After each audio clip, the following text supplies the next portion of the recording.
Yeah. It's George. It's Elaine. Come on up.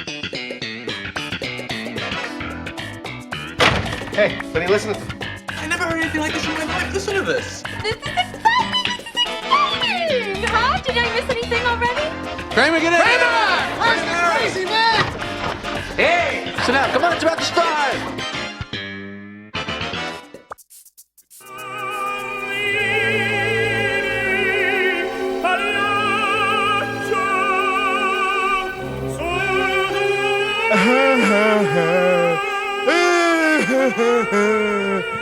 Welcome to Seincast, a retrospective on all 180 episodes of Seinfeld, being hosted by two guys who can barely run their own lives. My name is Vinny. And this is his wife, Netta. How you doing? Good, Netta. How are you? And you're Pagliacci, right? Sir? Yeah. In this relationship. How are you? Much better. Then? Yesterday. What happened yesterday? I was tired. Tired? Well, so... I was on no sleep, man. Yeah, we were trying to record last night, and Vinny canceled on me. I put the kibosh on the show. Oh, you did? Yeah. You've kiboshed before, and you will kibosh again. Seinfeld news. What do you got? Hey, I got news for you. Great news. All right, I got news. You ready? What? Well, we have this really interesting story coming from the Upright Citizens Brigade Theater in New York. A lot of our listeners sent us this link. So thanks to everyone who sent it along. But it's a sketch team named Bellevue. They put on a Seinfeld episode. Completely original cast. George, Kramer, Jerry, Elaine, and a few other surprising characters. This sketch team, though, put on this episode called The Leaning Susan, which they came up with all on their own. And I watched the whole episode. Vinny, you've only caught 10 minutes of it, right? And let's just bill it as it's a 27-minute episode, a Seinfeld episode with intro, stand-up, music, transitions. So they're shooting it as if it's an actual show. And it's in front of an audience, like on their improv stage. So it's minimal set dressing, like maybe a few chairs. Yeah, so they got a couch, a counter, and a door, but they pantomime pressing the buzzer. They pantomime getting their haircut and driving. But it's still really believable because it's in the orientation of Jerry's apartment. Yes. And I found myself, feeling like, hey, it's a kind of a Seinfeld episode. Right. We were talking about this last night, how you just can't compare this to an actual Seinfeld episode where you're like, oh, this is just as good, or see, it's a formula anyone can do. It's back, baby. This is not as good as the show Seinfeld by any means, but it's an homage. Yeah, like as a Seinfeld fan, you just hats off to these guys for putting this together, because it's a daunting task, not only to write it, but to then perform it in the voices and yeah, and they did an excellent job. These four staple characters, they really embodied the mannerisms and the delivery of each character that they portrayed. Yeah, it's really ultimately like a love letter to Seinfeld. Mm-hmm. And my gosh, two of us, we are not talented enough to even remotely come up with a good idea for a Seinfeld episode. No, we're not. But it would be interesting to try to see how far we get and how terrible it would be. My only guarantee would be that it would be fun for us to do, and that'd be it. Yeah, then we'd lose interest halfway through. Mm-hmm. I hope you check out the rest of it, Vinny. It's a pretty solid story. That's what surprised me the most. How while the premise behind the episode might not knock your socks off, the way it all ties together is masterfully done. And there's dovetailing? Oh yeah, and that's I feel like not a must with all Seinfeld episodes, but the best episodes, as we know, dovetailed perfectly. Anyways, we'll include a link on in our show notes and on Facebook and Twitter if you haven't seen it already. Unfortunately, it has ended. This was running for a few months. You can still catch the video online. So, anywho, this week's episode, Vinny, what do we got? We got the 9th episode of Season 4, The Opera. Written by Larry Charles, directed by Tom Schronis, and it aired November 4th, 1992. Alrighty. Larry Charles, we haven't had one of his solo episodes since the trip starting this season. Yeah. So. And I was sad to read that this is his last season with Seinfeld, and then he goes on to do other things after season 5, right? I think he's around in season 5, isn't he? Yeah, but he doesn't have a more limited role because he went on to executive produced Mad About You and all these other projects. I think you're right. Like, So he's no longer got his foot based in Seinfeld, which makes me sad. going back to, those really early episodes when we first talked about Larry Charles, I was shocked to learn that he left because I thought he was around the whole time. As did I. Right. And it's, thinking about it, if he does have a limited role in season 5 and is gone by the end, it's crazy to think of him as really that. His prime run was like season 3, early season 4. Mm-hmm. He definitely left his mark. I mean, that goes without question. We always say he's number 3 when it comes to Larry, Jerry, Larry, and LJL sandwich. Well, regarding this episode, we don't have that much trivia. Again, it's a little slim, but as we know, he was inspired by Pagliacci, the opera, to see how he could parallel that with resolving the Joe Davola story, which was set up in the Pitch episode, right? So he's been, I think, either seen or referenced in 4 or 5 episodes. He was in the Pitch and then credited in the Ticket. And then he was in the Watch, the Opera, and we'll last see him in the pilot. Mm-hmm. So depending on how you want to categorize that, it's either 4 or 5 episodes that he appears in. So Peter Crombie returns as Joe Davola. Right. And I always thought it was a little, this is more in retrospect, it seems a little early to resolve the Joe Davola arc. I mean, how long can you have a nut after you? But let's delve in deeper.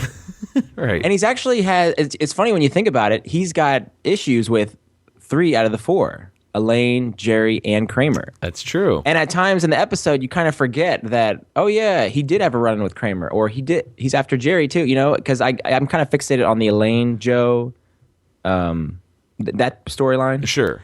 Tying that into what I said earlier, like it is kind of tough. How long can you have the Joe Davola character around with none of those 3 realizing like it's all the same person? Mm-hmm. How long can Elaine date this guy and Jerry never meet him or know it's Joe Davola?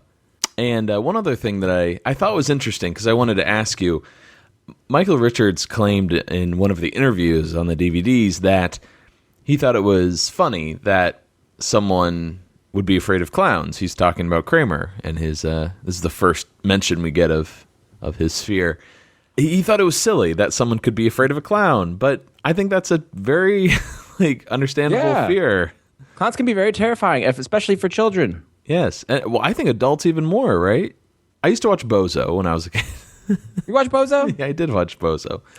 The buckets, the ping pong balls, all that. And it was great, but I never was afraid of them. And it wasn't until I don't know, reached maturity, whenever that was, that I found clowns unsettling.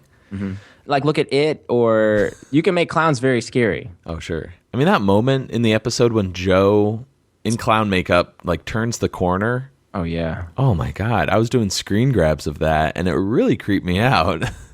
Yeah, it is chilling. And the expression on Kramer's face when he says, I was scared of clowns, and then Joe Davola says, "Are you still scared of clowns?"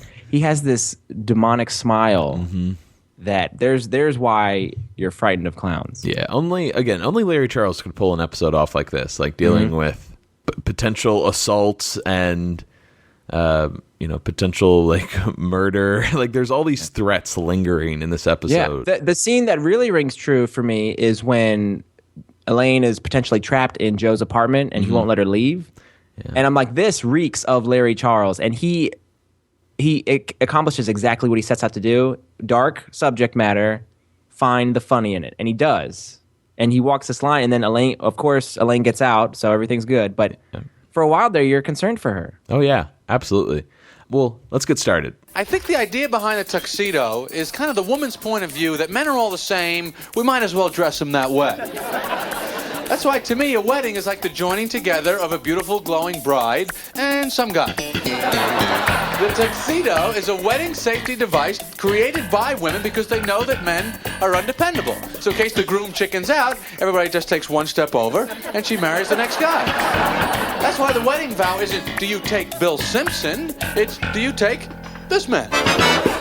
A very memorable stand-up. This is one of my favorites. Yeah. It is. All time. Now that I'm just reflecting on it, this sounds very familiar. Like I've heard this in my life. Well, it is from I'm Telling You for the Last Time. Not that. No? Something else? Yeah. What, didn't you say this at the wedding? This was my opener. Wow, it all ties together with George's curse toast. Yeah, they're talking about weddings, and that made me very happy to know they were in the same episode. Well, for any of our listeners that are relatively new, I think you've brought this up before, but why don't you fill them in on what happened 4 years ago? Well, you were kind enough to ask me to be your best man, and I accepted.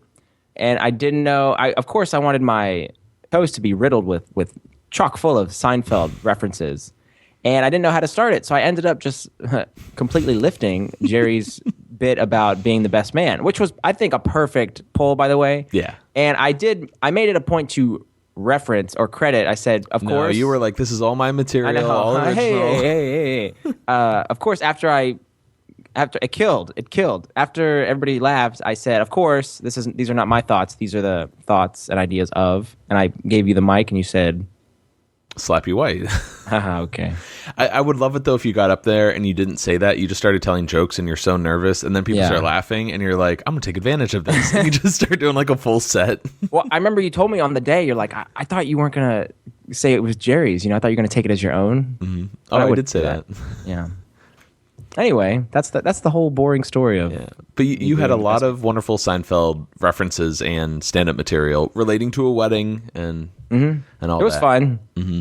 So our first scene of the episode, an apartment we've never seen before. This is Joe Davola's apartment, and he's leaving a message for Jerry. But what's wrong here? He has a hair on his tongue. He can't get it off. You know how much he hates that? Of course he does. You put it there. This has to be one of the most memorable runs for Joe Davola, this message that he leaves. Oh, yeah. And it's so quotable. Well, here, he's upset with Jerry because he thinks that Jerry badmouthed him to the execs at NBC, which I was really thinking about that. I'm like, when did that happen? In the pitch?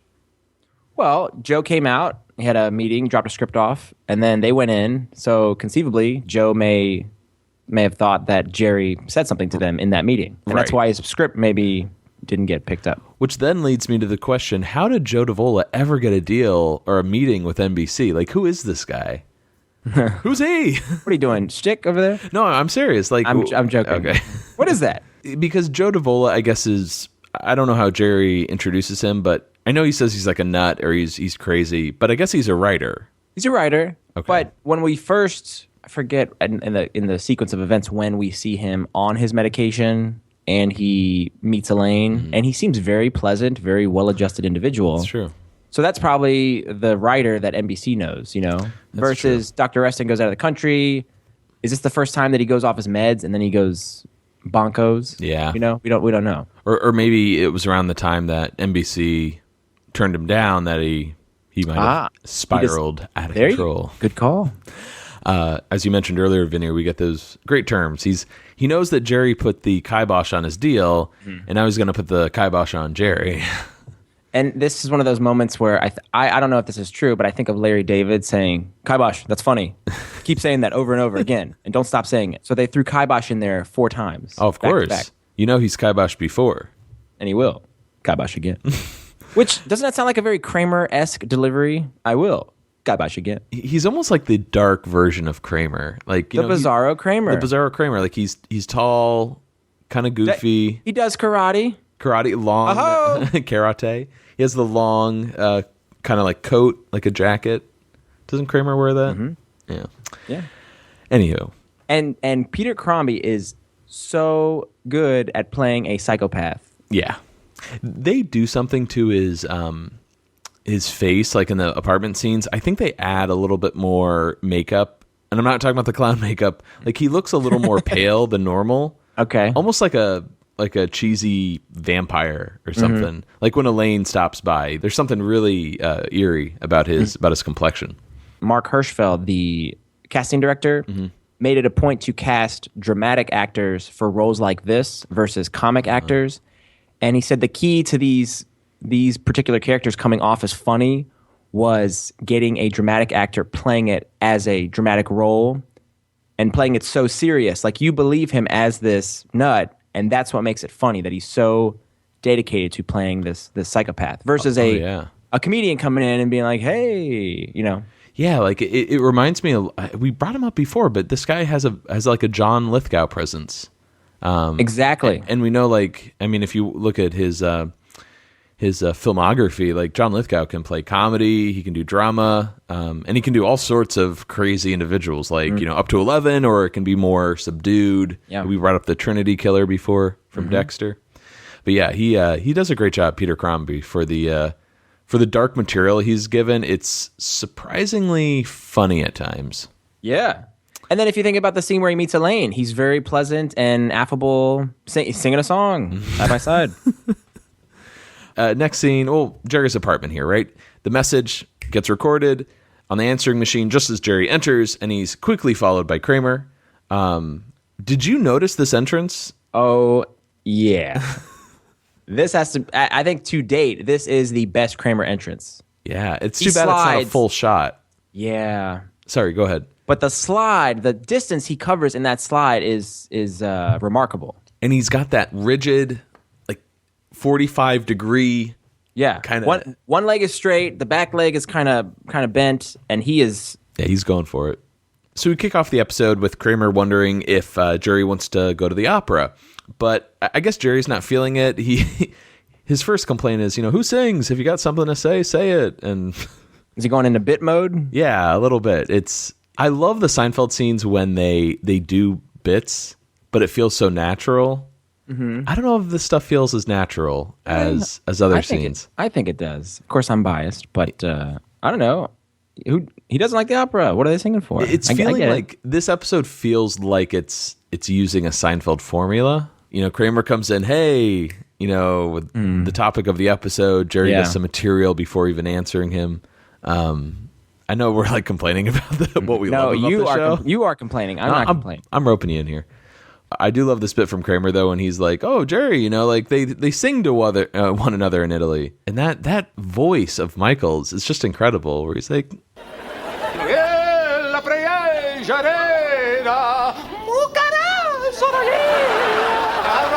right. That doesn't sound like actual Italian. It sounds like gibberish that he made up. Yeah. But in the Italian dialect. And he's done that before.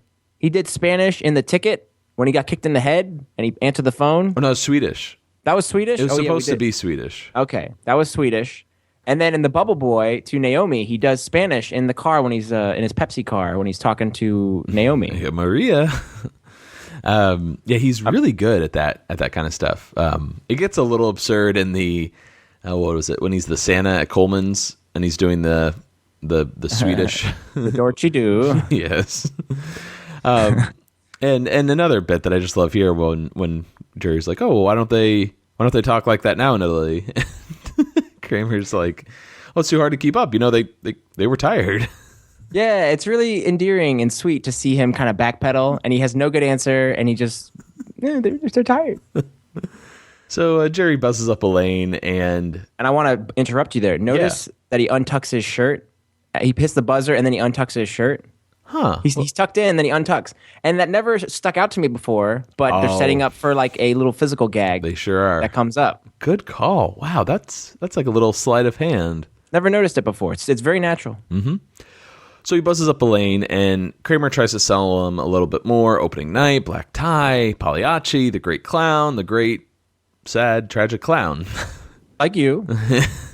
As to how Kramer got the tickets, he says he has many associates. Another great delivery by Michael. Oh, yeah. But what does that mean? He's got Bob Sacamano. He's got connections with people. He's got a ticket guy. He's got probably a levels guy. He's got a guy for everything. Mm-hmm. Which is, I want to say that feels a little new to the Kramer character. I see what you're saying. They're establishing this facet of his character. Right. That not only does he have like weird friends, but they're powerful friends. But because we've seen all these episodes multiple times in syndication, when you come back to an episode like this, you're like, of course, he has many associates. Bob Sacamano, Corky Ramirez. Ramirez. He says Ramirez. Oh, yeah. Also, apparently, George, Susan, and Elaine are already going, and Jerry needs to know, hey, why do you need someone like me to go? And this is a great little bit of like a Seinfeldism. Mm-hmm. The fact that Jerry's the nucleus, the straw that stirs the drink, the Mayana. Can you remember the last time that was touched on? The Mayana? No. Oh, Jerry is the nucleus. Oh, with George and Elaine and the dog, right? There you go. Right. just like they need Jerry to be in the room in order to have a nice conversation, Kramer needs the same thing. Or at least in terms of going to the opera, he won't go without Jerry. Yeah, and I feel like all of us have we have a friend like this where it'd be really difficult to hang out with your friend's friends without your friend. I agree. But eventually Jerry agrees to go, and Elaine arrives hoping to, I guess, pick up this extra ticket for her boyfriend Joey, but Kramer doesn't have them yet. This whole business with Joey, I feel like it is subtle enough to be like, oh, who's Joey? For Jerry not to put two and two together. Yeah, it's or Elaine for that matter. But again, the audience to pick up on it completely. It is a little creepy though. Like it has this weird vibe to it that these two people are talking about the same person. And if they did know, Jerry would of course warn Elaine, like, you have to break up this guy immediately. He's dangerous. Yeah. It just has this element of threat to it. Yeah, and that's what makes this such a great episode, I think. And it's part of probably Larry Charles' intent is to have the stakes raised here. Mm-hmm. Well, Jerry, though, not knowing it's Joe Davola, kind of makes fun of Elaine here, right? Like, he's a lover of the opera, kind of teasing him a little bit. And here we get that moment where Elaine dries her hand on the untucked shirt. She says it's nice to go out with somebody who's interested in something other than Nick at night. And I never got that because I didn't have cable growing up. Oh, yeah. So I had no idea what Nick at Night was. Oh, really? But now of course I know. Oh, but, yeah. Yeah. And then she does the hand wipe, which is a nice little, and Jerry just looks down and... It's a great little physical moment. I love it whenever the writers, or maybe they come up with that in blocking. Yeah, because it does nothing for the story, but hey, it's a comedy. Let's make it funny. And there's no paper towels in the back, so close attention to detail. Oh, wow, they really thought of everything. Well, Elaine says, hey, Joey's got a grip on reality. He's happy, well-adjusted. Smash cut, too. Yeah. And we'll get into this more with Joe Davola, but there's something so sinister about this guy living alone, lifting weights, listening to opera. And pictures of a woman who just met strewn about the floor and posted on the wall. That, too, but... You are so good looking. Thank you. So after we get that unsettling clip of Joe Davola crying, Elaine decides to head out.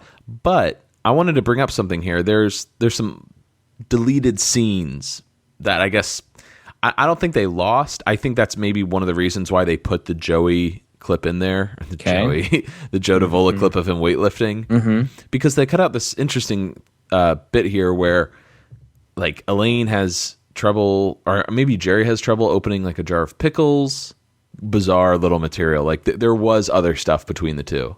And Jerry says to Elaine, hey, you should tell Joey that your dating life has been all downhill since she and Jerry broke up. Right. And then Elaine has this wonderful comeback. Yeah, if you call that dung heap, you're standing atop a hill. Yes. Which would have been a nice joke to include in the episode. Right. It feels like an Elaine joke, too. Yes. It's always so, like, PG. You know what I mean? Dung heap's a good word. Yeah. Well, Elaine decides to head out, and she's planning to surprise Joey at his place because I guess she's never seen it before. She's excited. She's just doing the pop-in. Yeah, she's just going to pop in. Men love that. I have friends in Virginia that want me to pop in, but I cannot bring myself to do it. Just show up? I got to text or let them know that I'm coming. I don't feel right about it. Man, I feel like I'm so uptight. I do not enjoy a pop-in. Oh, you don't? No, okay. I think I'm getting a little bit more like closed off from from like social obligations where, you know, I don't know. I did that all the time in my early 20s and even I guess in my late 20s. But so Kramer is checking Jerry's mail, very forward of him.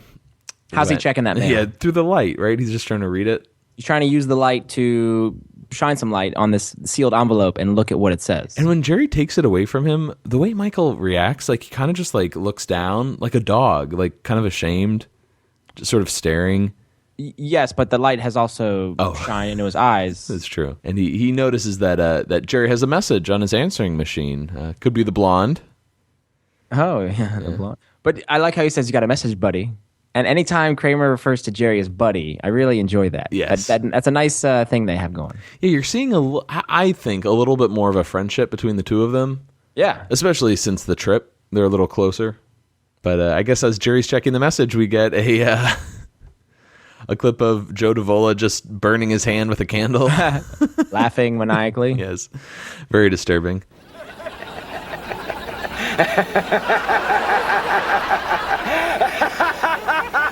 Kramer, what am I going to do? Do you hear that? The guy's going to put a kibosh on me. He's crazy. He's out of his mind. Now, calm yourself. Come on, get a hold of yourself. Whatever. He's supposed to be on medication. I don't understand. He told me he was getting medication. What happened to his medication? Quiet. Now, let me think. I'm going to call the cops. That's what I'm doing. I'm calling the cops. Cops? What are you calling the cops for? They're not going to do anything. What do you mean they're not going to do anything? They're the cops. They got to do something. You should put the kibosh on me. You know what a kibosh is? It's going to be kibosh. Kibosh. I mean, it's a terrible mistake. I mean, he thinks I ruined some deal of his at NBC. I don't know anything about any deal at NBC. Call him and tell him that. Come on, yeah. That's what I'll do. I'll just call him and tell him. I'll tell him. That's all I'll do. Right. He's a human being. Yeah. I'll talk to him. He'll understand, right? Yeah.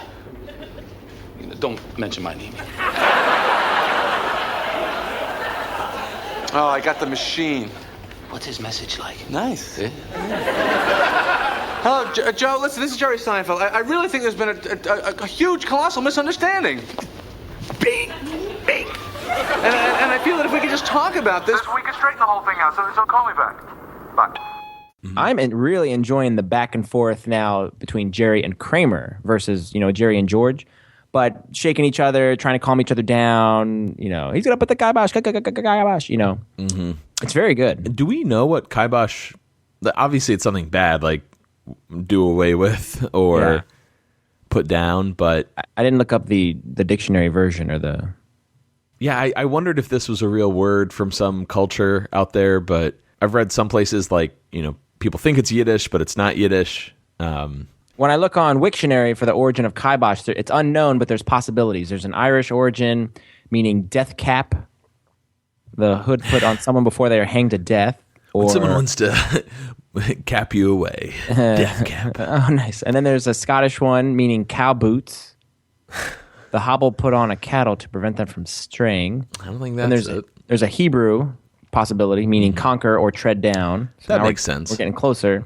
And then there's another Hebrew one, meaning to bind or imprison. Yeah, I'm going to go with that third one. And then maybe Turkish, meaning empty. Anyway. Interesting. Well, Funny guy. I love the term, though. I like using kibosh Oh, yeah. whenever I can. I agree. It's a good one. And I think if most people hear it, they're going to think of Seinfeld. No? I don't think so. If a Seinfeld fan heard it, yes. But Yes. the average person, I guess that goes without saying. It's But, not I don't think it's like, hey, Seinfeld, shrinkage. they brought it back. Where'd you come up with the term kibosh? So we cut over to Joe's, and very similar. You bring up parallels between scenes. Yeah. So the first scene was Jerry walking in as Joe left the message. I think, that wouldn't make sense. It's editing, I guess.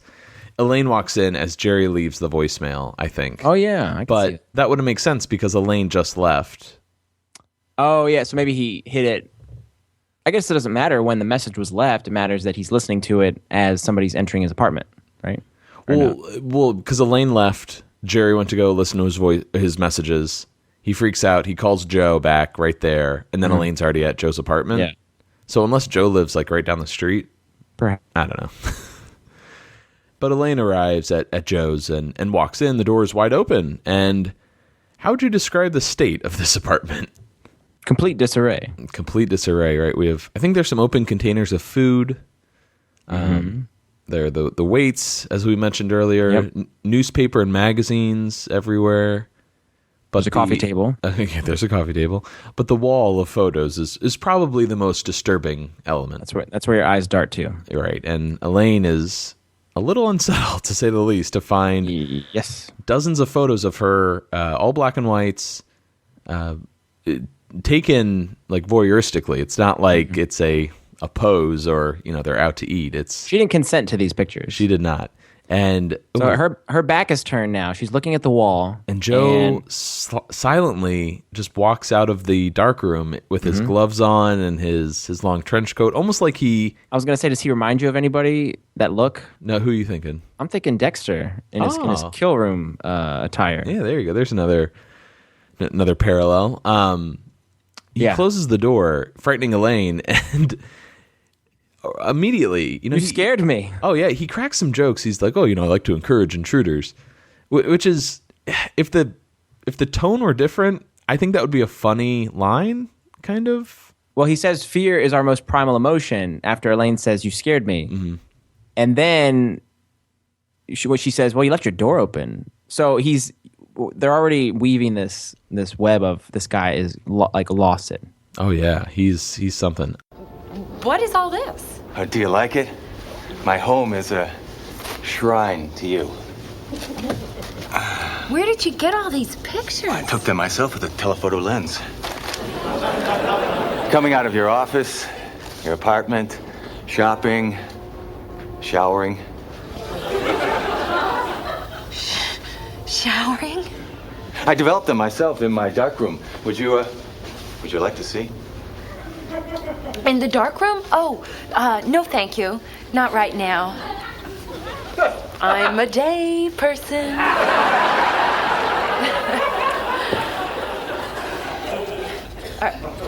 Are you all right? Why? Well, I don't know. You just don't, seem yourself. Who am I? Who am I supposed to be? That's a good question. Good question. It's very, existential. Who are you? Who am I? Yeah, well. What are you doing here? Oh, nothing. I just, stopped by to chat, shoot the breeze. It's hard to get inside the mind of a madman. But does he realize that Elaine is startled or scared right now? Because he says to her, my home is a shrine to you, as if he's complimenting her or giving her, you know what I mean? Right. If this is the if this is the moment he's been waiting for, like, oh, I'm really going to win over Elaine here. He's out of touch, to say the least. I kind of feel like he's like feeding off of her fear. Okay. Like he likes that. He likes that he's making her unsettled. At least that's the vibe I get. Okay. We mentioned this scene a few episodes back. Oh, this is like, I think, the most disturbing scene in Seinfeld. Mm-hmm. Just coming from like a tone and how it's stretched out. I think it's like a 3-minute long scene. It's uncomfortable right from the get-go. You're genuinely worried for Elaine. You are. Yeah, you don't think she's going to be able to get out of that apartment. And that's a weird thing to have in a Seinfeld episode, the threat of violence or someone's life perhaps being at stake. Mm-hmm. It's very creepy, and so it's effective. At least they do a good job. I'm just not really like a big fan of this scene in general. Oh, really? It's like there's moments where Joe really cracks me up when he's like, "Who am I?" Why? I love that. Yeah. Is that necessary for the story to create this drama? Well, yeah, definitely to motivate Elaine to break up with this guy and to empathize with Jerry when he's like, they're the same person. She's not like, oh, he's fine, he's harmless. She knows how scary this guy can be. But I think it's a big achievement, though, on Larry Charles's part to write this scene and not have it completely, I don't know, either fall flat. You know what I mean? Like, yeah. you could handle it with kid gloves. Okay, this guy's really messed up and he's dangerous, but we're going to not take it seriously at all. You kind of need to sell the point. But there's still funny in it. So you know what I mean? That's what I was saying earlier. It's dark and you worry for Elaine's safety, but she's making jokes in this moment. So as an audience, you're still laughing despite being concerned for her safety. Oh, it's all on Julia, I feel like, to make this scene funny. Yeah. And not just the dialogue she's given, it's how she says it. Like, I'm a day person, like she's trying really hard and doing a good job at it to bring some lightness to the scene. Now, correct me if I'm wrong, but didn't Julia in an interview say that she like bumped into Peter Crombie at some sort of convention or something, and it was the real Joe Davola, actually. Is that what it is? Yeah, Larry David's producer friend Joe Davola approached her at some benefit and like, I'm the real Joe Davola, and she got worried, right? Yeah, she got a little unsettled, and then the real Joe Davola, tried to make it up to her by sending her like a box of doll hair, or like a gift basket of like fruit or something like that. Oh my! Or bran muffins, and it didn't really make it any better. Anyways, so Joe's, I guess, really looking forward to going to Pagliacci, but Elaine lies and says, "Hey, my friend couldn't get the tickets," And We're not going. yeah, we get one of those Joe headaches from, remember the pitch? Yes. Kramer's having a party. It's like he's like tuning into some radio wave, but yeah. He's getting a migraine. This is the part that always put me on edge. You know, Elaine tries to get out. She's like, all right, now's my chance. And as she heads for the door, as politely as possible, he blocks it with his head. He slams his head into the door, creating a barrier. Mm-hmm.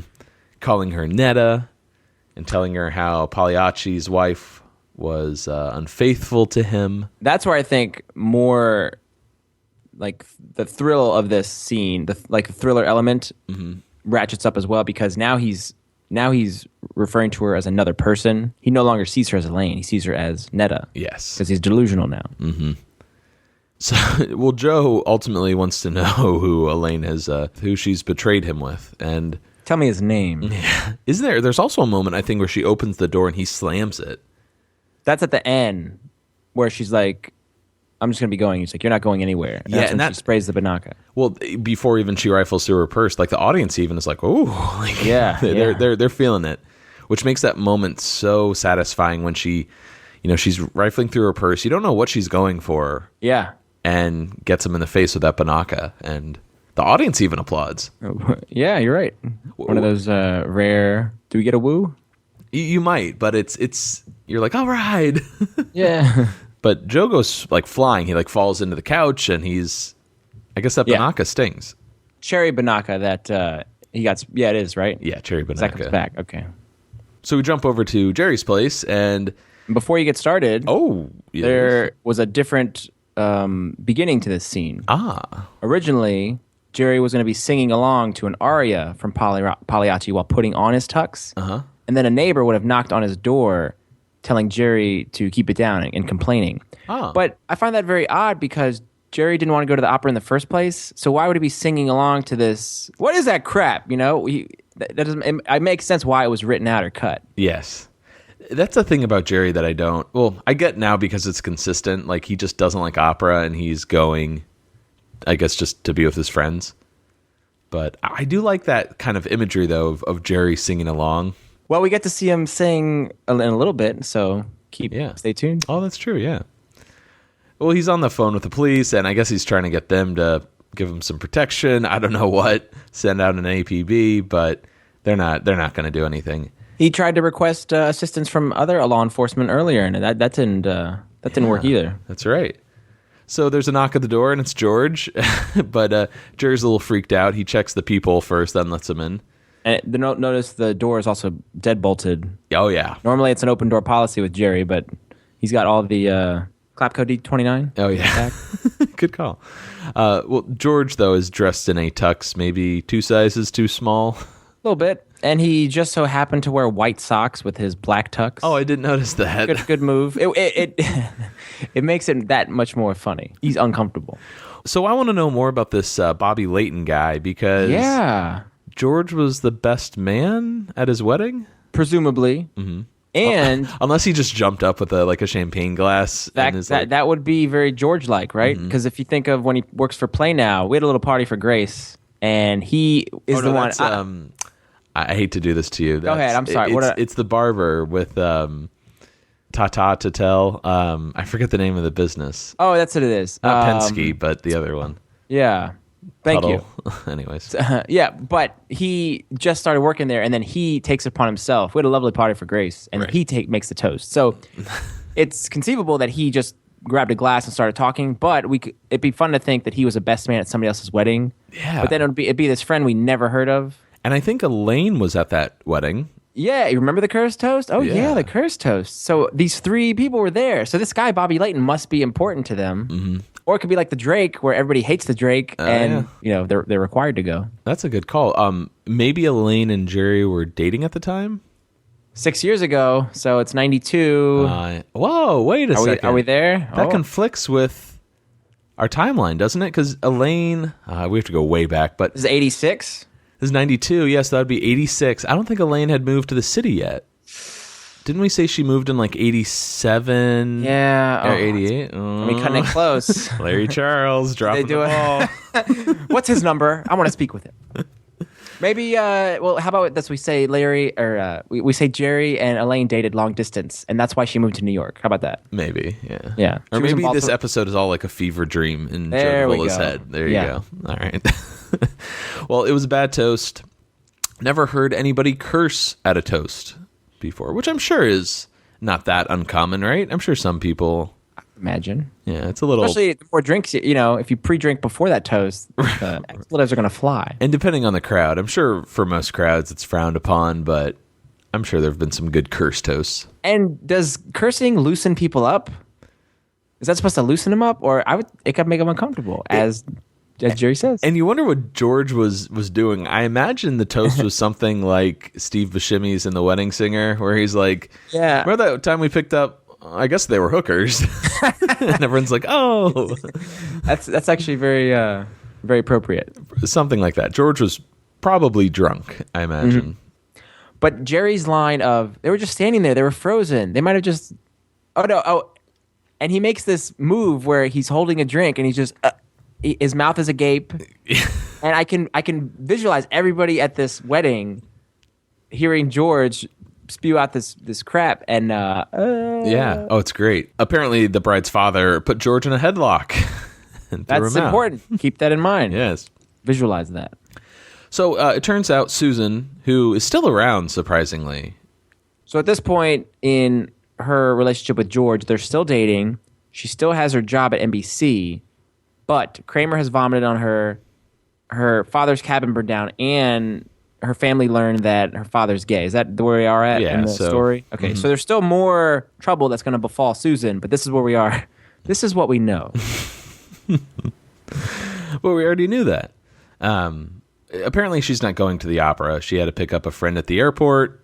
Little boyfriend connection, right? Like Keith Hernandez, maybe. I don't know. What if it was Sally Weaver? Oh, yeah. Oh, I like that. Oh. Very good. So George is out $100 for the ticket, and he's, George with money issues. He's not happy.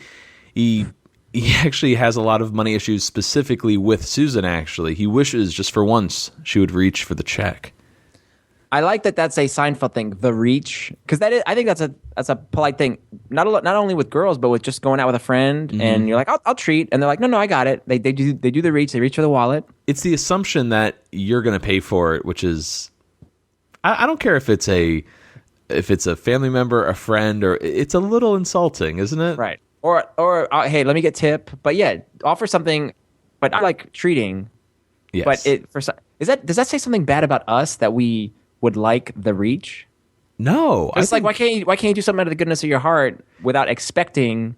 Because you're doing that, expecting that in return. Good point. Okay, so let's. I think that says more about us than it does about them. That's fair, but I think that it's. I don't think every time I go out with someone I expect them to reach. Mm-hmm. The only time I don't expect them to reach is when I am going to pay for it, no matter what. Like I want to pay for it, but it's those moments when you like a little effort. It just feels like a slight, doesn't it? It's like, is it the equivalent of a thank you wave?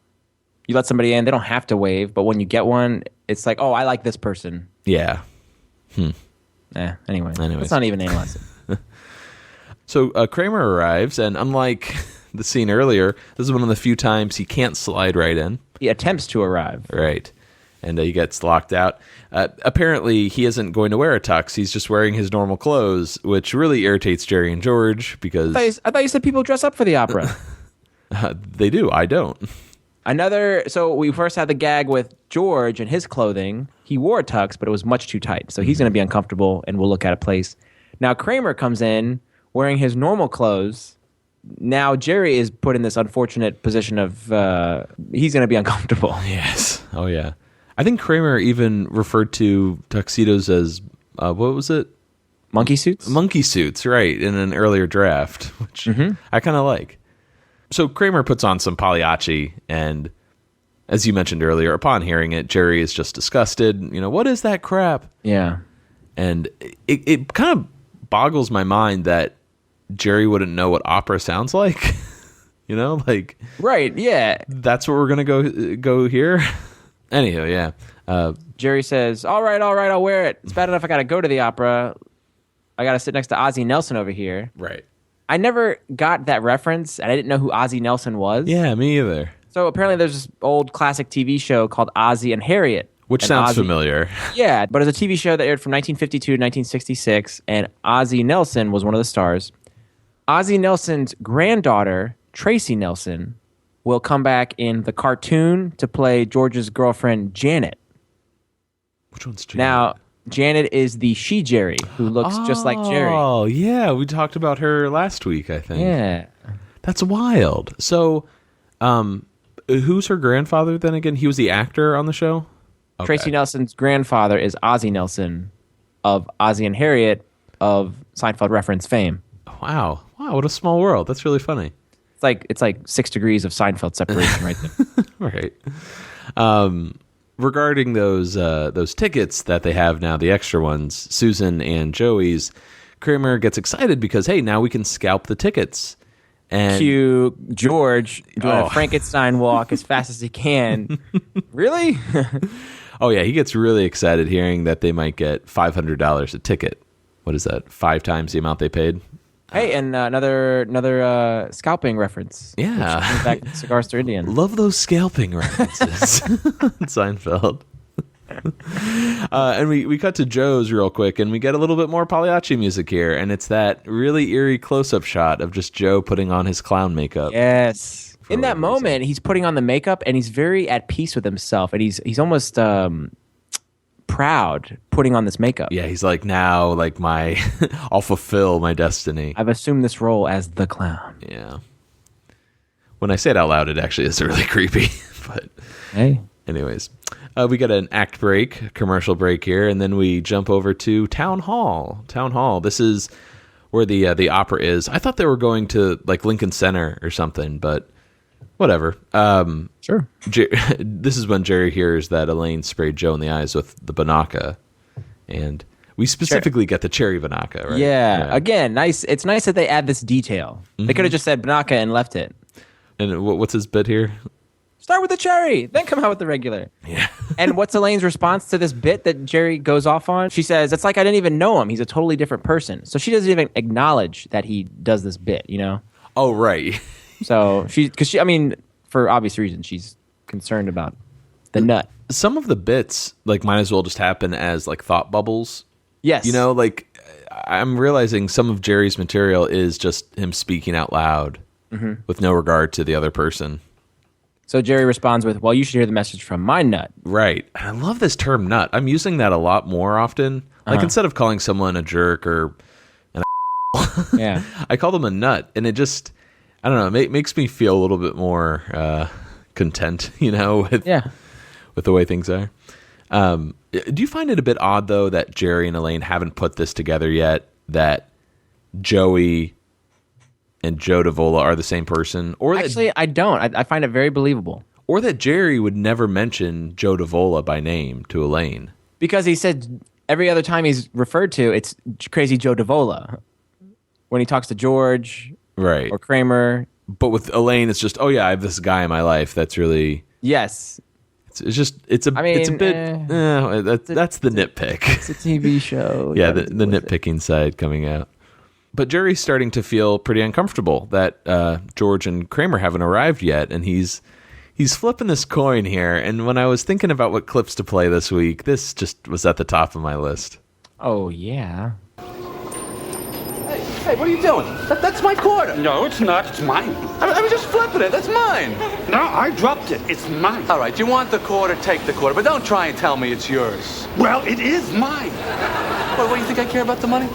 Is that what you think? You want to show you what I care about money? Here, look at this. Here's $1. Look, there. That's how much I care about money. There. You think I care about money? Here. Yeah. That's how much I care about money. I care about money. Oh, yeah? Well, why don't you just get lost? Why did you get lost? Because I was standing here, that's why. Oh, yeah? Yeah.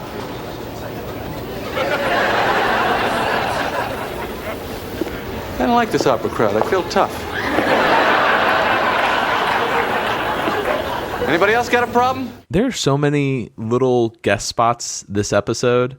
No one has names. You know, they're just like, it's, I assume, man one, man two. Man number one. So good. So brilliantly cast, and the delivery. I just love it. Yeah. Speaking of man number one, he's played by Tom Selleck. And I only found a couple acting credits for him, but he was in an LA Law episode, and he was in an episode of Sequest 2032. And that might sound familiar because we mentioned that last week. That's the Jonathan Brandis show? Correct. Yeah. Timothy Omenson, who played Ricky Ross, Susan's little brother, he was also in a couple episodes of Sequest 2032. That year is rapidly approaching. The other Rick Ross, as you mentioned it. Yeah, I love how just defeated this guy is. Like how pathetic is it to fight for a quarter? I mean, that's harsh, but come on. First of all, it wasn't his quarter. He saw Jerry drop it. I should have mentioned this at the top, but I always thought this guy sounded a bit like Grover or Yoda. No, I dropped it. It's mine. All right. No, I dropped it. It's mine. No, it didn't. Yeah, I can see that. Okay. That's funny you mentioned that, actually. Terrible. So apparently this scene was supposed to originally be about Elaine bumping into people she knows while waiting to get into the opera, but I guess they nixed it for... So I'm glad they did. Yeah, it's great, but I guess someone would just walk up like, oh, hey, Gail Cunningham. Hey. There probably would have been a bump into. Mm-hmm. And then a stop and chat. That's interesting. So we cut to Central Park, and Joe's walking around in his clown outfit. I should back up. I think this is the first time we go to Central Park in the show. I can't think of a previous reference. Yeah. If there is one. Or, scene there that took place. Mm-hmm. Because we know they play softball probably in Central Park, but we haven't seen it yet. Because they've come home from the softball game in their clothes. But anyways, Joe's walking around in his Pagliacci outfit when he's attacked by these park toughs. And yeah, good use. Oh, thank you. Hey, clown, make us laugh, clown. And he beats the out of them. There's something very unsettling about Joe being able to just knock these guys out. We know how dangerous he is in a sense. He's creepy, he's threatening to Elaine, but the fact that he could literally, knock out 3 guys or 2 guys, however many. 3 in an instant like that is just oof. Just adds another layer of danger to this guy. There you go. He's off his rocker. Mm-hmm. So if you look closely in this scene, that's not Peter Crombie playing this clown. It's a stunt guy who is really good at karate, very flexible. But if you look at the face, he's got a slightly different gait, as well as he's a little bit leaner, I think. But it's a stunt actor doing these stunts. So we cut to the street. I guess this is somewhere around Town Hall. It's I love the visual of this. Now it's a newsstand, right? Have they used that newsstand before? Yeah, so it reminds me of the newsstand in The Nose Job. Okay. And the newsstand, I think we'll see it later in the dinner party. Clark Bar. Keep going. Mm-hmm. But why do you ask? Oh, it just I like to last week we thought we saw Susan's apartment. Or the Ross's apartment may have been George's reused, and I'd like to see are they reusing sets or redressing them.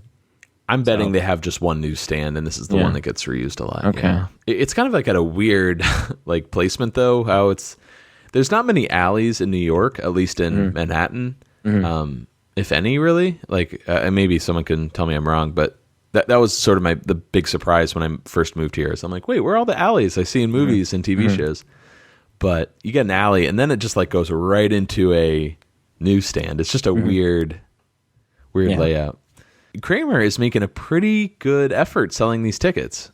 Pagliacci, who wants your Pagliacci? And this one guy asks, hey, you selling? Yeah, he's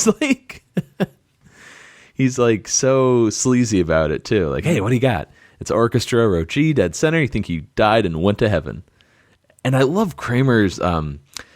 Not only the terms he uses, but the way it flows out. He's it's very cool and collected. He says, all right, I'll tell you what I'm going to do. You look like a nice guy. I'll give you $1,000 for the deuce. Yes. And then the guy says, I'll give you $500 for the pair. It's like George jumps at that. He says, that's a great deal. Yes. Done. No. Yeah, the way this flows is just it's beautiful. You're blowing this guy's a pigeon. Yes. I love that. Calling him a pigeon right to his face. And the guy walks away, and George and Kramer both get visibly upset. Yeah, but what do you say, man? $100 if you spend $100 on a ticket, and a guy's offering you $250, would you take it? Hell yeah. Yeah, me too. probably that gambling side of Kramer, the Yes. greed. How high can he go? Yeah. But George is pretty mad since that was a $300 profit for both of them, comparing it to, it's not a Metallica concert. So what jumped out to me here is it's rare that we see George and Kramer argue like this. They don't have a lot of scenes together, the two of them, to begin with, but this is when they're actually, at odds with each other. And then I seem to recall another one of Kramer's associates getting Metallica something tickets for Elaine to give to the car service guy. Huh? Well, the scene basically ends with them both trying to sell, and I love the out to this scene when George is just like, Hey, get your Pagliacci's here. Here you go. I prefer Kramer's technique of selling to George's. what was Kramer's? Oh, just like being more smooth about Yeah. it. Do you have anything on man number 2, I guess? Man number 3? Yeah. Thank you for reminding me. And this one, so keep in mind, people, when I like to look up these actors that play these roles, I like to look up what they've been in that's notable that most of us will have recognized, or if there's any relation to Seinfeld, or just something that I know Matt will get a kick out of. So here I got all 3. Is this guy in The Dark Knight? No, I don't like your tone. Jason Wingreen plays man number 2. He was in an episode of The Lloyd Bridges Show. He was in the Untouchables TV show, 8 episodes. He was in The Twilight Zone, 1960s version. He was in The Bard from 1963. One of the worst episodes. Oh, thank you. Okay. Take a dump on my actor thing here. He was a director in that episode, or that short. In The Midnight Sun, 1961, he was Mr. Schuster. Oh, yeah. That is one of my favorite episodes. Back. I got you back. And can I just jump in here real quick? Here we go. What do you got? I forget the actress's name, but the lead in that episode plays Mrs. What's the eclair in the garbage can? Mrs. Enright. Enright? She plays Mrs. Enright. Love it. Yeah. And in 1960, A Stop at Willoughby, he plays the 1960s conductor. Dude, you're blowing my mind here. Because Are you blown? that is in my top 3 of favorite episodes. It's beautiful. Oh, good. Hey, I got one more thing that's going to knock your He's socks really off. the train conductor in that episode? That's what it says. Oh, probably yeah, okay. There's 2 train conductors, but go ahead. He was in The Outer Limits. He was in 6 episodes of the Fugitive TV series, the original. He was in 4 episodes of Mannix. He was in an episode of Bonanza Airplane. He was Dr. Brody. He was a common fixture on Archie Bunker's Place. He was in All in the Family. He was on Matlock. And then this one blew my mind even. But he was the voice of Boba Fett in Empire Strikes Back. Wow. Isn't that really? crazy? Jason Wingreen. Jeez Louise, I'm blown. Yeah. I know exactly what you're talking about too, because they changed the voice, or at least Why'd they do that? George Lucas changed it because Boba Fett's a clone of Jango Fett, and therefore Boba Fett's voice, I guess, when he's older, would be Jango Fett. So they had Tamura Morrison come in, who's he's from I think he's from New Zealand, but they had him record his voice for the DVD release in 2004. Mention is in. Oh, okay. Sorry, I'm rambling. No, I love my Star Wars, man. That's I know great. you do, and you got more to look forward to. I regret not playing a clip, so I think what I'll do here is I'll play a little bit of what's his name again? Jason Wingreen. I'll play that with a little bit of Boba Fett from Empire Strikes Back. Hey, are you selling? Oh, yeah, I'm selling. Where are they? He's no good to me dead. What do you want for them? What if he doesn't survive? He's worth a lot to me. Give you $500 for the pair. Put Captain Solo in the cargo hold. That's really interesting. Thanks for doing all the research there. Sure. I never would have known. So we jump back to the town hall here, and Jerry spots Mr. Reichman, Bobby Layton's father-in-law. Ah, Mr. Reichman. Yeah, I feel like they're setting something up here. So, of course. So can you believe that message? Now I gotta spend the rest of my life looking over my shoulder. Me too.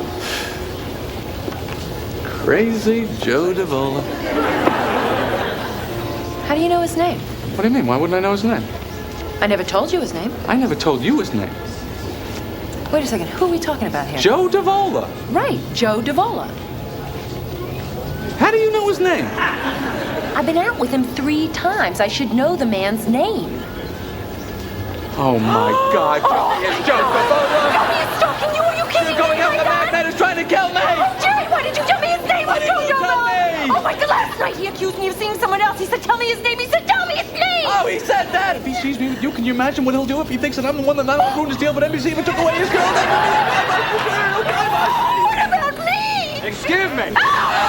So apparently, in the first draft, this scene would have had Elaine and Jerry discussing how Elaine escaped from Joe Davola's apartment, and she said she need him in the private parts, and then she would say, "And here's the weird part: he didn't react."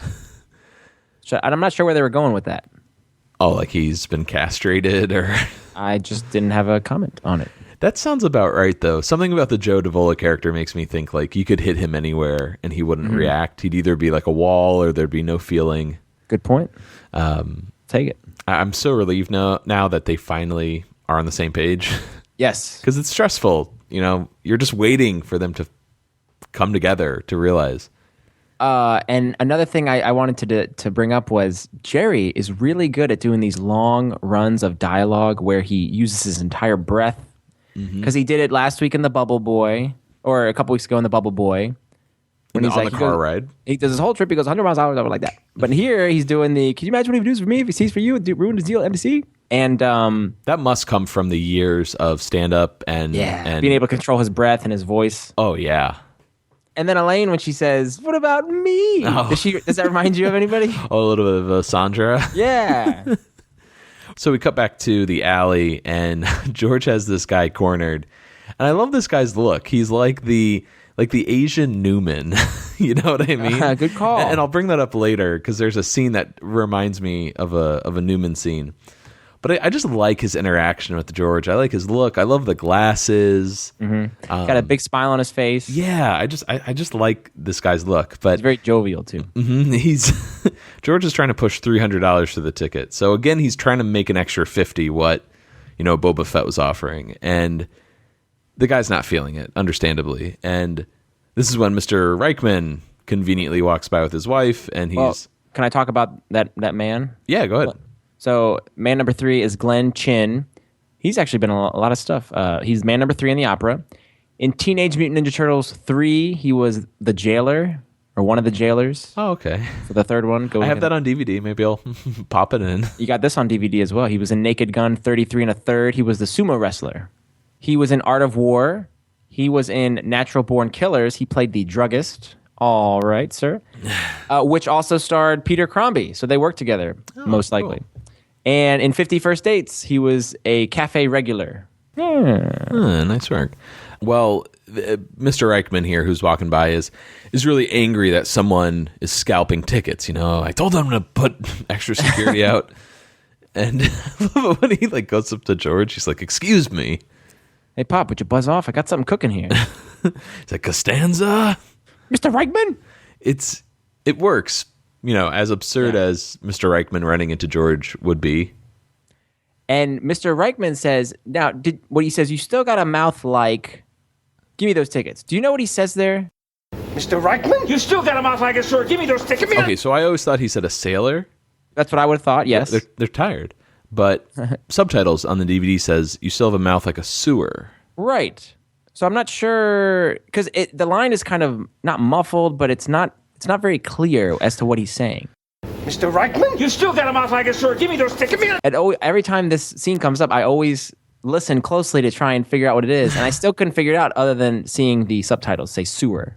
So Mr. Reichman and George get in a kerfuffle, I guess, a fight of sorts. A real brouhaha. Right. What's Mr. Reichman's move? Headlock. There you go. Let's go to. That's his move.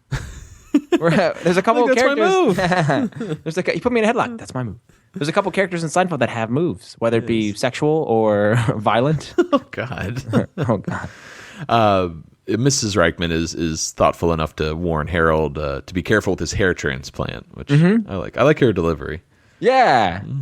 She's that very old, debonair woman. She's got a fur on. Does she have a fur on? Yeah. Oh, it's a good thing Elaine wasn't there. Oh.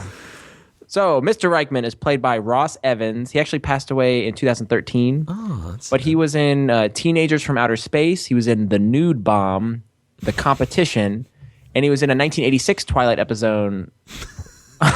I'm keeping that in. I've never heard that. That's awesome. What did I just say?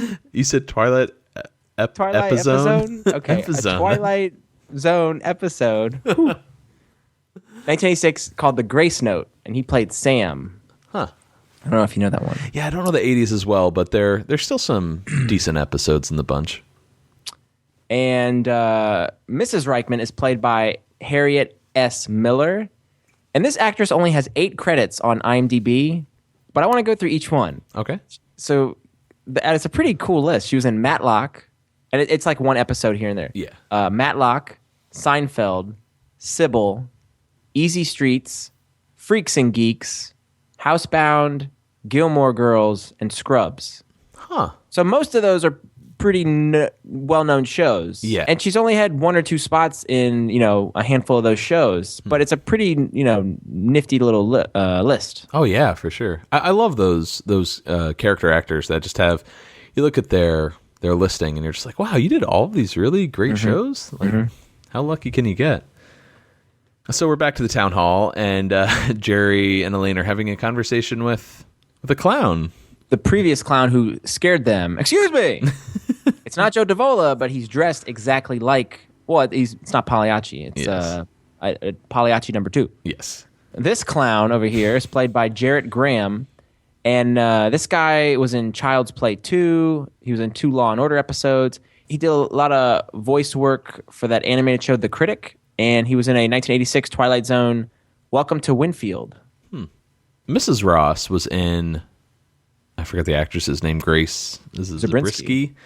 She was in Child's Play 2, I think. I missed that one. I think that this guy, I can't tell with the makeup on, I think he plays, I think the boy's name is Andy, who has Chucky. I think he plays the foster dad. Okay. I can just tell, like, the eyes, anyways, anyone who's seen Child's Play 2 knows what he I'm looks talking like the actor from Shawshank Redemption, the prison guard.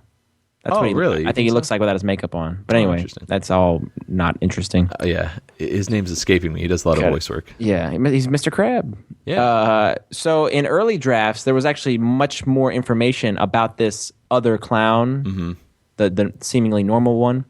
This clown was called Kenny, and he was an acquaintance of Jerry's who used to sing at the comedy club showcases. And Kenny would make Jerry give him money by reminding him that this clown, Kenny, once gave Jerry his spot at the club on the very night that some of David Letterman's talent scouts came in to check out new talent. So maybe Jerry kind of got a break or got some exposure because Kenny the clown gave up his spot for Jerry. I love that. Yeah.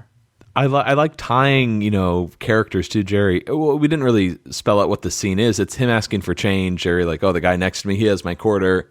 And then the clown just dresses them down. Like, listen, man. You don't have to humiliate me. Yeah. He's like, oh, you're showing off your girlfriend. He's just one angry clown. But I love the idea that he has a past with Jerry. That's perfect. I wish they would have touched on that. And speaking of David Letterman, by the time this episode gets released, Letterman will have had his final episode. So he is Stephen Colbert going to start immediately, like next day? No, I think he starts in September. I think they're going to have a few months off. So a couple things. We see Mrs. Reichman run by just yelling, "Doctor, doctor, is there a doctor anywhere?" And my question is, you need a doctor in an emergency for a transplant? Oh, that's true. Transplant coming out? So did George rip the guy's hair out of his scalp? Hey, George fights dirty. Yes. Hair, groin. Pull hair. Yeah, groin. Good call. Whatever it takes. Good call. And then, I don't know if this was just me, but when, like you said, the clown says, what are you showing off for your girlfriend here? Elaine points out, oh, I'm not his girlfriend. We dated for a while, but things didn't work out. And Jerry agreeing. But for a moment there, I kind of forgot that they had this past, that they were a couple, because I'm so used to them as friends, and it works so well, the relationship, that I'm like, oh yeah, they did date, because that's no longer touched on like it was in the first 3 seasons. And it almost becomes like a pull to say, we used to date, but we're friends now. Like, they do that in later episodes or later seasons too, when it's even more removed. Removed. It makes for a good joke, telling a stranger that mistakes them for a couple. Oh, no, we didn't date. We're just friends. Right. They don't need to know that. But for a moment there, I was like, oh, yeah, they did date. So we cut to a little bit of stand-up here. The hardest part about being a clown, it seems to me, would be that you're constantly referred to as a clown. Well, who is that clown? I'm not working with that clown. Did you hire that clown? The guy's a clown. How do you even start into being a clown? How do you know that you want to be a clown? I mean, I guess you just get to a point where your pants look so bad, it's actually easier to become a clown than having the proper alterations done. Because if you think about it, a clown, if there isn't a circus around them, is really just a very annoying person. I mean, you're in the backseat of this guy's Volkswagen. What, you picking somebody else up? Oh, man. Do you have anything to say? Not really. Don't really have much on this. I mean, it's okay. Like, the clown humor doesn't really do it for me. I do like the wordplay, though, where he's like, you're being constantly referred to as a clown. Like, who is that clown? I'm not working with that clown. Mm. Well, speaking of clown, we get Kramer. He's just hanging out in that street, that alley under a little light. He's still working the griff. Yeah, he's just, hey, Pagliacci, who wants your Pagliacci? When suddenly he looks to his right, and there's just a clown staring at him. I got one. Who needs one? Pagliacci. Pagliacci. Tragic clown. Pagliacci.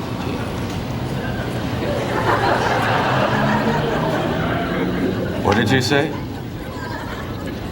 What, are you a cop? No, I'm a clown. You look familiar. You ever been to the circus? Oh, when I was a kid. Did you like it? Well, you know, it was fun. I was kind of scared of the clowns. Are you still scared of clowns? Yeah. Yeah. Great scene. So, much like we mentioned earlier with Kramer having many associates, that was the first time that that character trait was established, and then it comes back, in later episodes. This is the first time that Kramer's fear of clowns surfaces, and it will also reappear in season 6 in The Gymnast when he goes to the circus. But again, like when you watch it, if you watch an episode out of syndication, you watch it out of order, it's one of the staples of Kramer's character in that, gambling problem. Mm-hmm.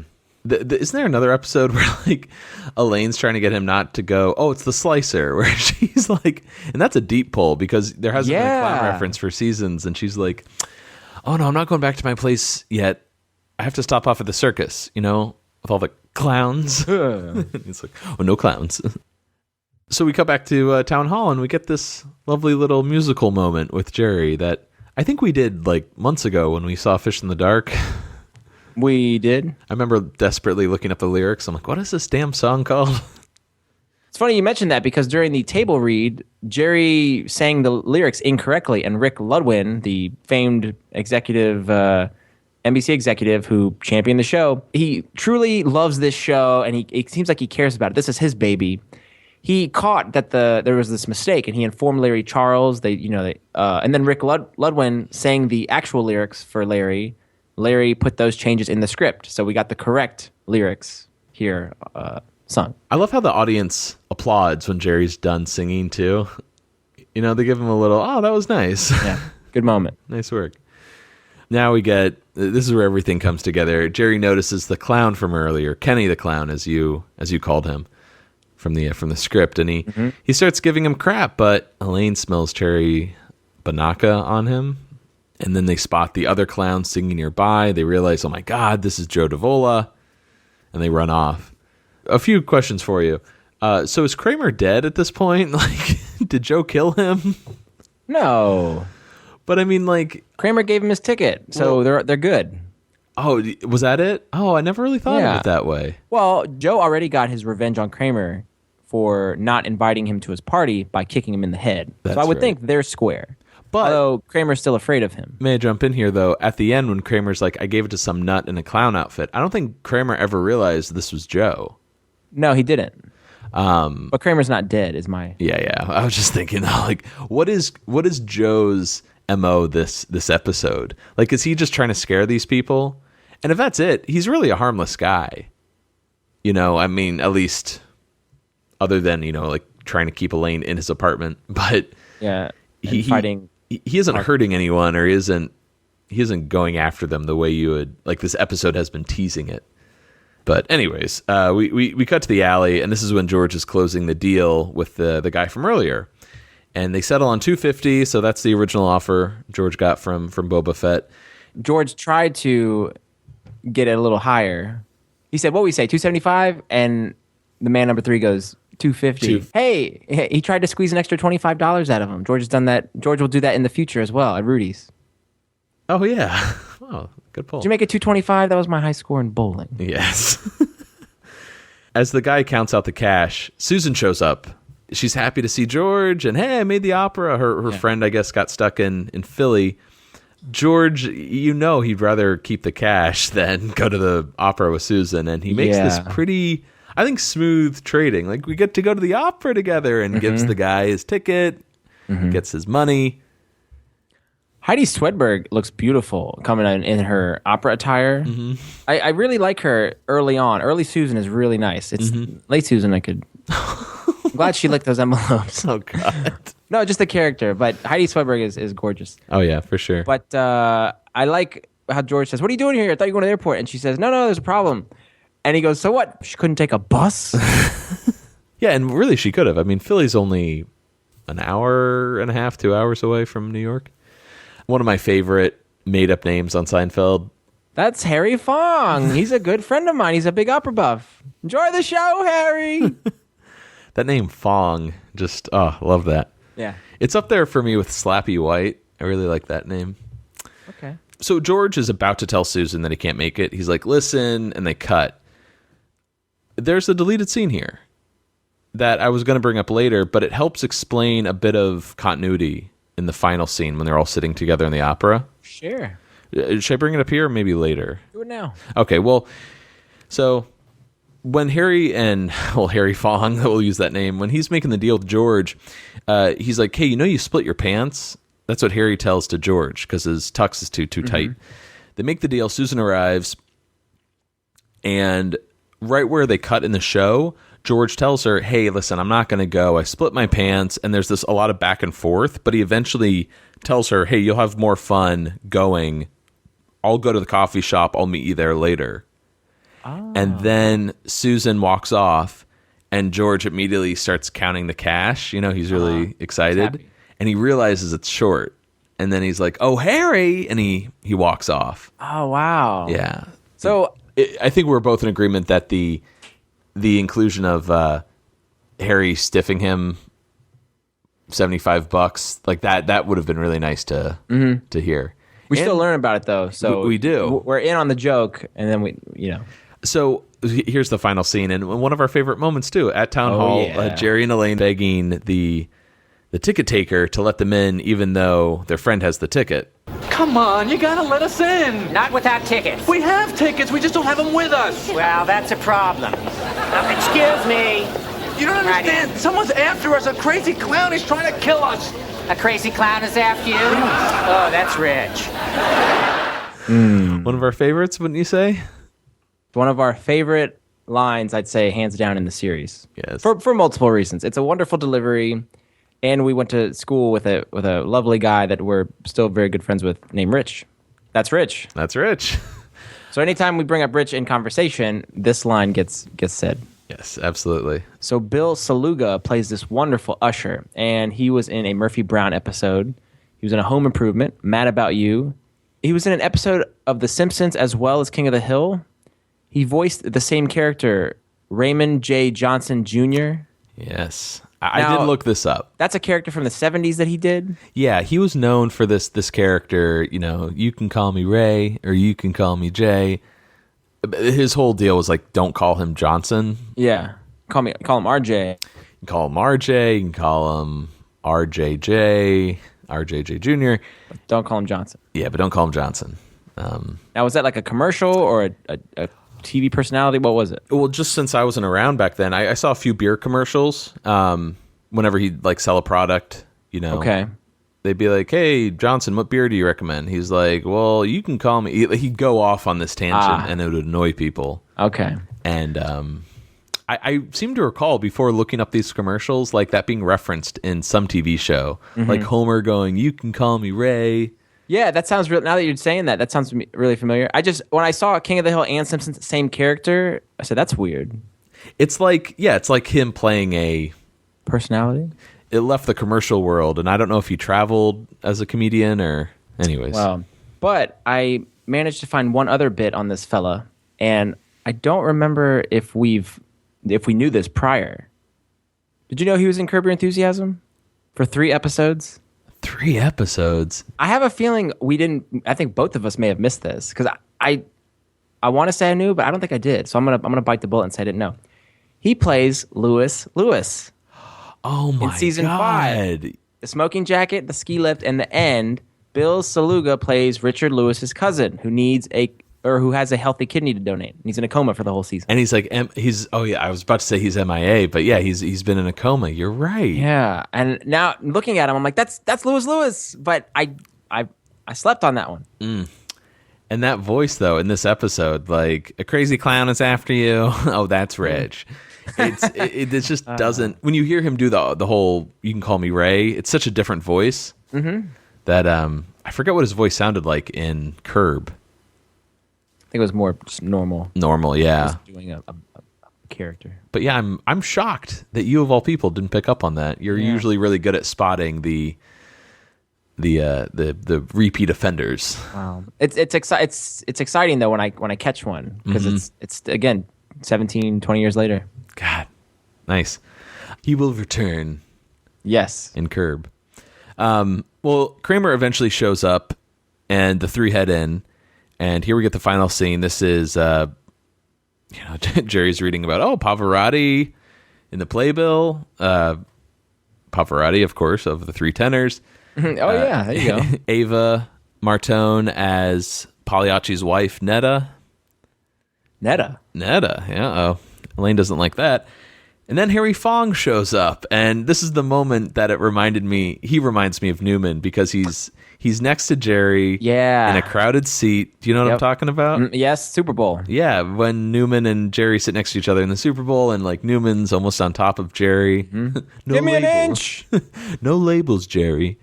Susan arrives, and she tells, hey, George didn't show up, as you mentioned, Vinny, because he was uncomfortable. And we find out Harry only paid $175 for the ticket. So that explains that deleted scene where he stiffed George $75.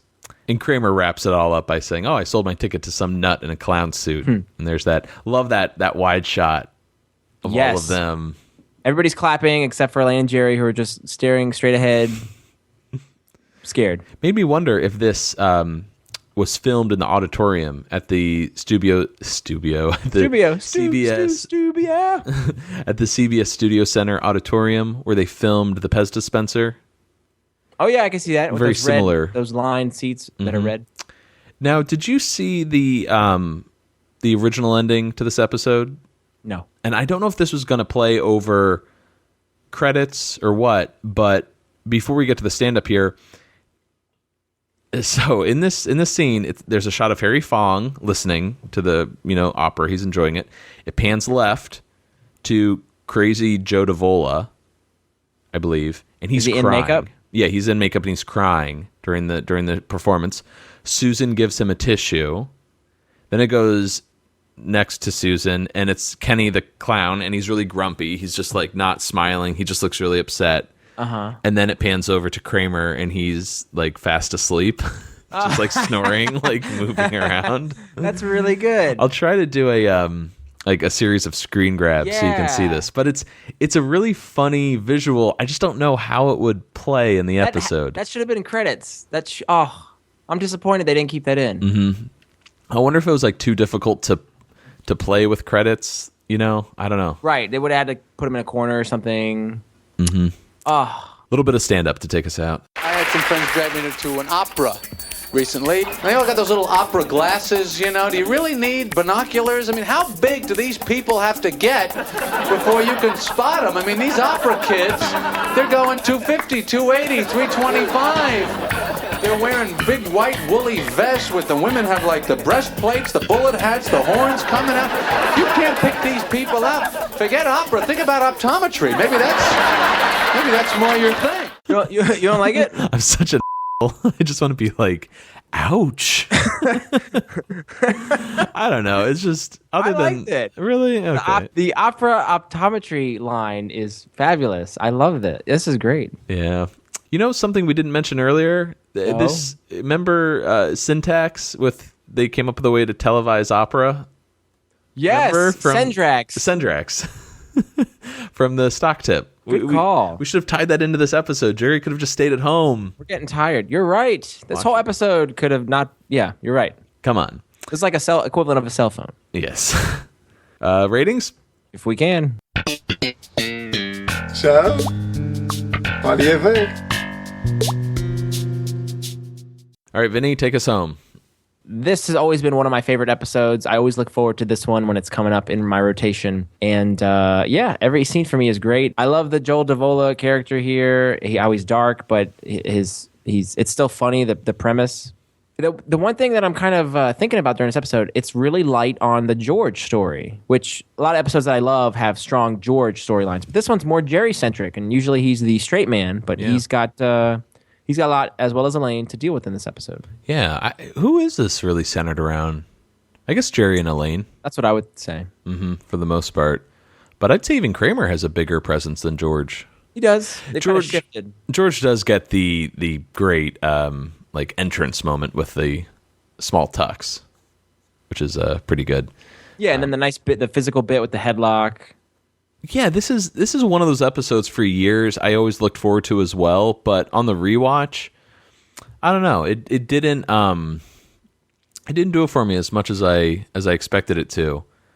There's some really clever stuff in here, and I'll always applaud Larry Charles for bringing something new to the Seinfeld world, trying something different, doing a little experiment, as it were. Like, hey, can we somehow tie in an opera to Seinfeld? Like, that's great. Come on.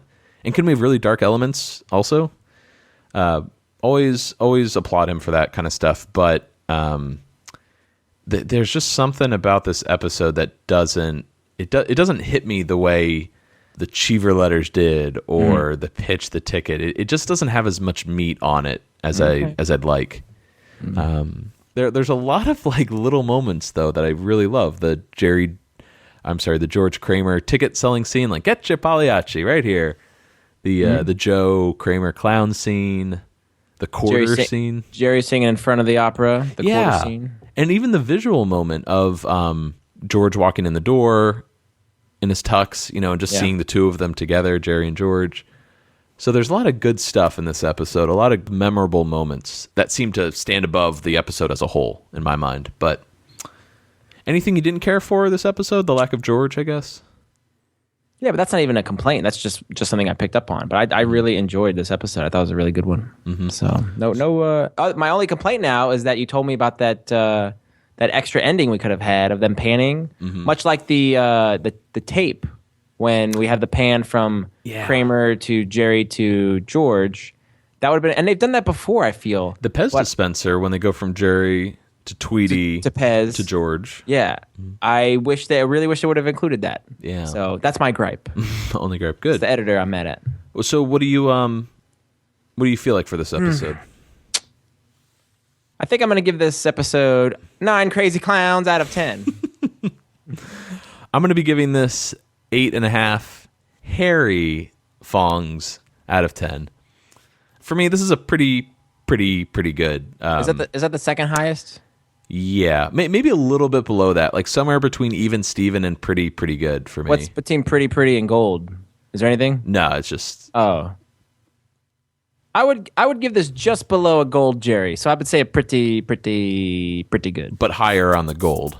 Correct. Okay, I might go a little bit below pretty good. Yeah, closer to the even Steven. I'll give you that. Okay.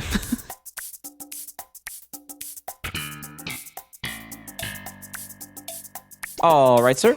That's going to do it for us here this week on Seincast. Send us an email at seincast@gmail.com. We have a Twitter, a Facebook, a Tumblr, a Pinterest, and an Instagram. We do. We're also on iTunes. Check us out. Leave us a rating and review. All those who have done it so far, thank you so much. Keep it going. It really, just really scratches us where we itch. It makes our mothers very proud of us, too. Yes. Vinny, what episode are we discussing next week? I believe we're discussing the 10th episode of Season 4, The Virgin. Hey, Matt, what do you say we get some Chinese food for next week's episode? All right. But look, I'm getting the chow fung. You don't have to have any. All right, I'll get the pea pods, and you can't have any of my pea pods. Fine. You get extra MSG. But for now, I'm Matt. I'm Vinny. Signing off. Seincast is not endorsed by Castle Rock Entertainment, Sony Pictures, or NBC. It is intended for entertainment and information purposes only. The official Seinfeld site can be found at sonypictures.com/TV/Seinfeld. Seinfeld, the Seinfeld logo, and all names, pictures, and audio of Seinfeld characters are registered trademarks and/or copyrights of their respective trademark and copyright holders.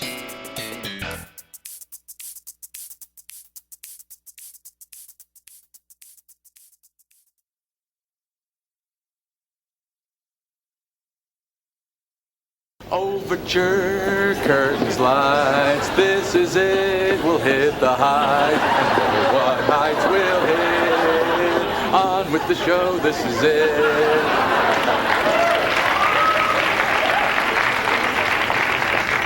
You know, it is so sad. All your knowledge of high culture comes from Bugs Bunny cartoons.